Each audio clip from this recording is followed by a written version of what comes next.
Imaginez une salle gigantesque remplie des plus grands dirigeants de la planète. Tout le monde attend un discours banal, un flot de phrases diplomatiques sans saveur. Mais soudain, le silence devient lourd. Le président indonésien Prabowo se lève, son regard ferme, et lâche une déclaration qui claque comme un tonnerre. L'Indonésie est prête à envoyer 20 000 soldats pour protéger Gaza. Un frisson traverse l'Assemblée. Certains se figent, d'autres échangent dans des regards inquiets. C'est un moment que personne n'avait anticipé. Et vous, croyez-vous que cette annonce pourrait changer à jamais le destin de la Palestine? Si vous pensez que Gaza mérite une vraie protection, alors je vous invite dès maintenant à liker cette vidéo, à vous abonner à la chaîne Wild Musulman et à écrire en commentaire « La Palestine mérite la paix maintenant ». Parce que votre voix compte et ensemble nous pouvons porter ce message plus loin. Depuis des décennies, l'Indonésie occupe une place singulière dans le monde musulman.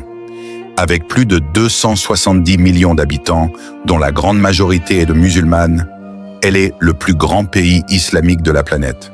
Sa voix a toujours compté dans les débats internationaux, mais elle s'est souvent montrée prudente, préférant agir en coulisses plutôt que de provoquer de front les grandes puissances.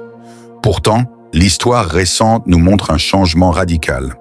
L'Indonésie n'a jamais cessé de défendre la cause palestinienne, considérant cette lutte comme une obligation morale et spirituelle, inscrite dans son identité en tant que nation musulmane solidaire. C'est dans ce contexte que le président Prabowo Subianto revient sur le devant de la scène mondiale. Ancien militaire devenu chef d'État, il porte avec lui l'image d'un dirigeant ferme, décidé à redonner à son pays le rôle de tigre asiatique longtemps endormi. Son discours à l'ONU n'était pas une apparition anodine.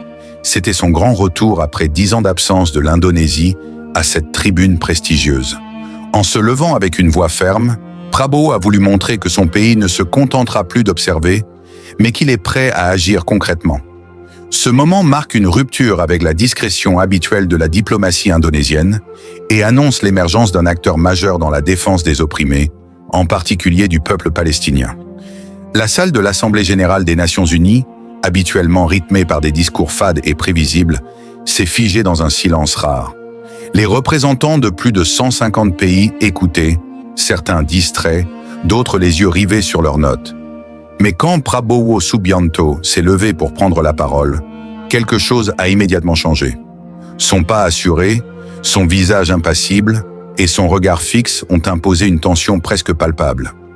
Sans détour ni formule de courtoisie, il a annoncé d'une voix grave « L'Indonésie est prête à envoyer 20 000 soldats pour protéger Gaza et garantir la paix. » Ces mots sont tombés comme un éclair, brisant la monotonie du protocole.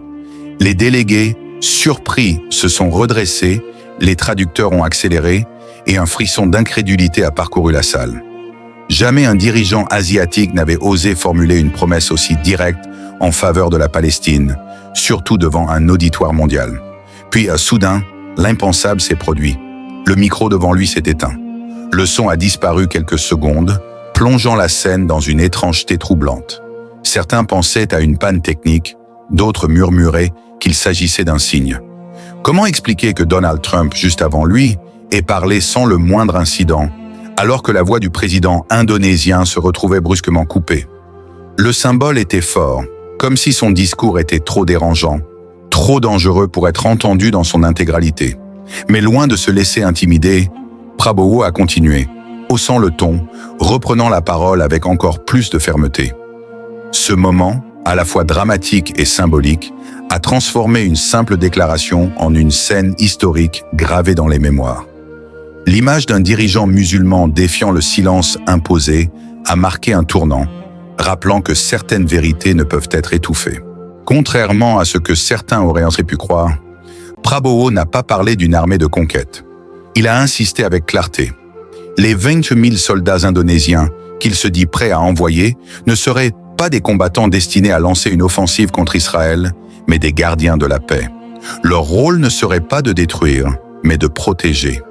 Ces troupes deviendraient un véritable bouclier humain pour les habitants de Gaza, une présence visible et dissuasive face aux agressions et aux violences qui rythment le quotidien des familles palestiniennes. Dans un territoire où les civils sont constamment exposés aux bombardements et aux exactions, L'arrivée d'une telle force représenterait bien plus qu'un simple geste diplomatique.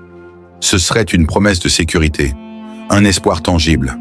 Prabowo a martelé que la mission de ces soldats serait d'assurer le respect des futures trêves, de garantir que les enfants puissent dormir sans craindre le bruit des missiles et que les femmes puissent marcher dans les rues sans la peur constante des violences.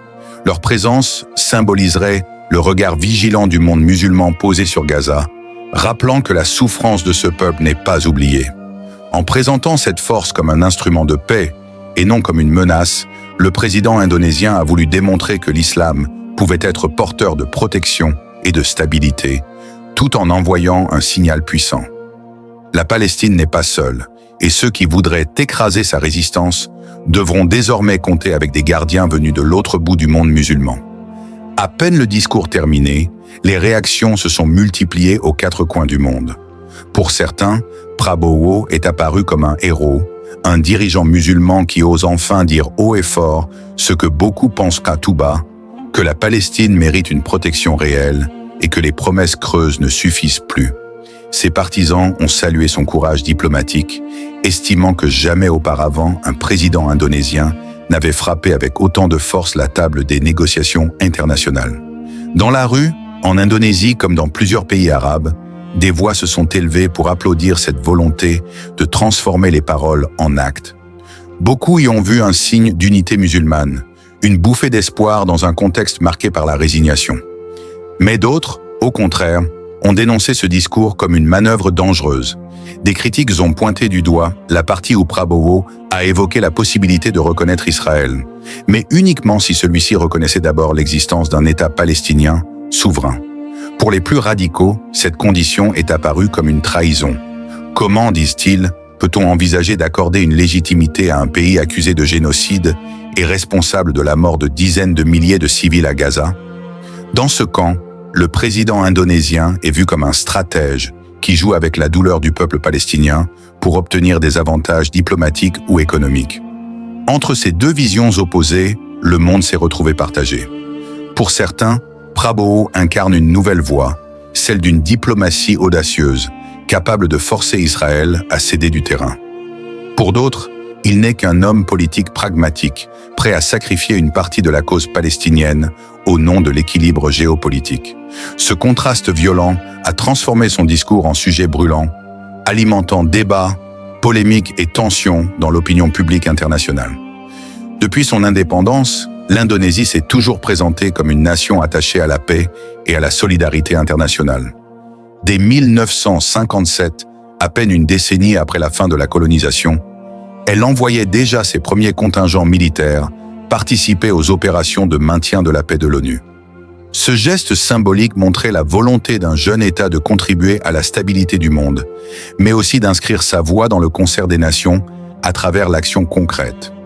Depuis, les soldats indonésiens en uniforme bleu se sont déployés sur plusieurs continents, du Moyen-Orient à l'Afrique, devenant l'un des piliers des missions onusiennes.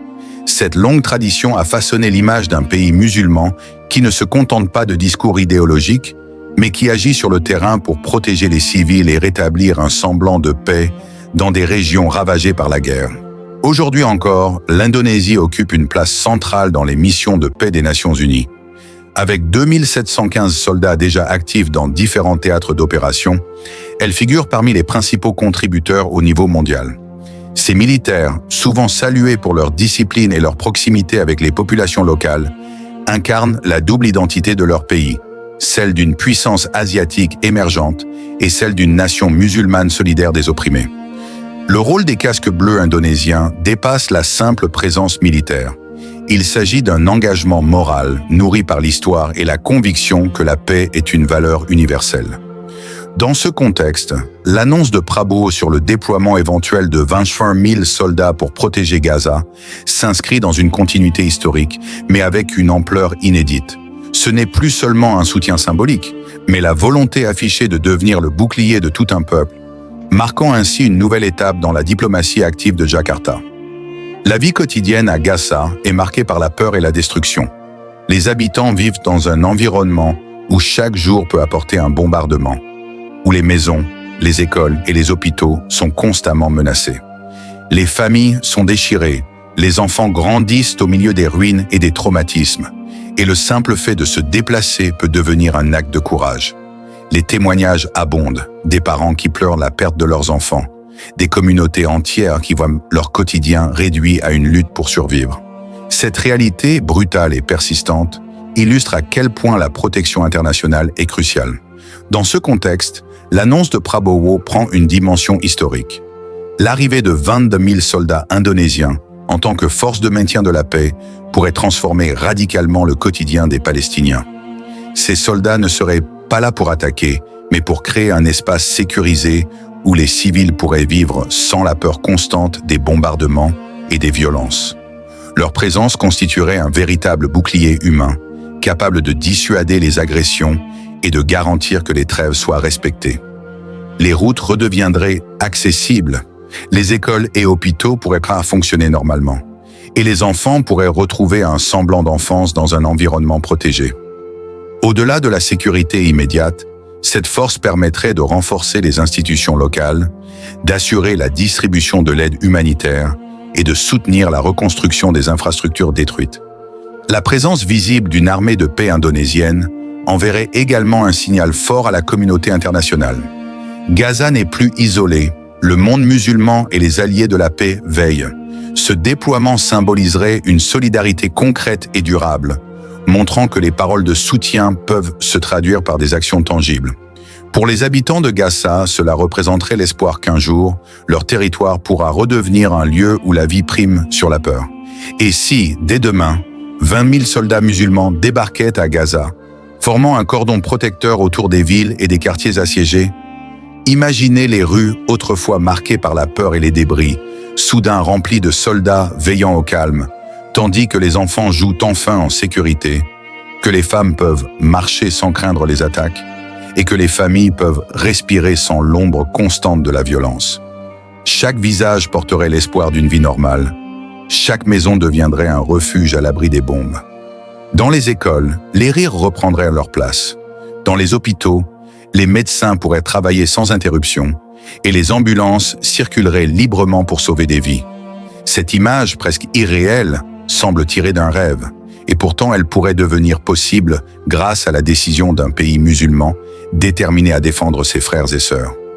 Le simple fait de visualiser cette scène fait frissonner. Un peuple opprimé enfin entouré par la protection d'une armée de paix, des drapeaux indonésiens flottant aux côtés des symboles de solidarité internationale, et la communauté mondiale témoin d'un engagement concret pour la justice. Et si ce geste n'était pas seulement symbolique, mais le point de départ d'un véritable changement pour Gaza? Et si, pour la première fois depuis trop longtemps, les habitants de ce territoire pouvaient goûter à la paix, protégés par des soldats qui ne sont là que pour les défendre? Chaque instant de cette projection nous rappelle que derrière les chiffres et les discours se cache une humanité que nous ne devons jamais oublier, et que parfois, l'espoir peut jaillir là où l'on pensait qu'il avait disparu. Le discours de Prabowo marque un tournant historique. L'Indonésie ne se contente plus d'observer, elle s'engage concrètement aux côtés de Gaza. En annonçant sa volonté de déployer 25 000 soldats pour protéger la population palestinienne, il envoie un message clair au monde. La paix n'est pas un luxe, mais un droit que nous devons défendre activement. Ce geste symbolise bien plus qu'une action militaire. C'est l'expression d'une solidarité profonde et durable entre les nations musulmanes et ceux qui souffrent depuis trop longtemps. Il rappelle à chaque musulman et à toute personne éprise de justice que la voix de l'Indonésie porte non seulement sur la scène internationale, mais aussi dans le cœur de millions de fidèles qui espèrent voir la Palestine protégée. Cette déclaration historique incarne la conviction qu'ensemble, en restant unis et déterminés, nous pouvons être le bouclier de ceux qui n'ont plus que l'espoir pour se défendre. Si vous croyez que Gaza mérite enfin une protection réelle, montrez-le maintenant. Likez cette vidéo, abonnez-vous à Will Musulman pour ne rien manquer des actions et des analyses sur la Palestine et partagez-la pour que le message voyage loin. N'hésitez pas à commenter ci-dessous, écrivez « La Palestine mérite une vraie protection internationale » et faites entendre votre voix aux côtés de ceux qui se battent pour la justice.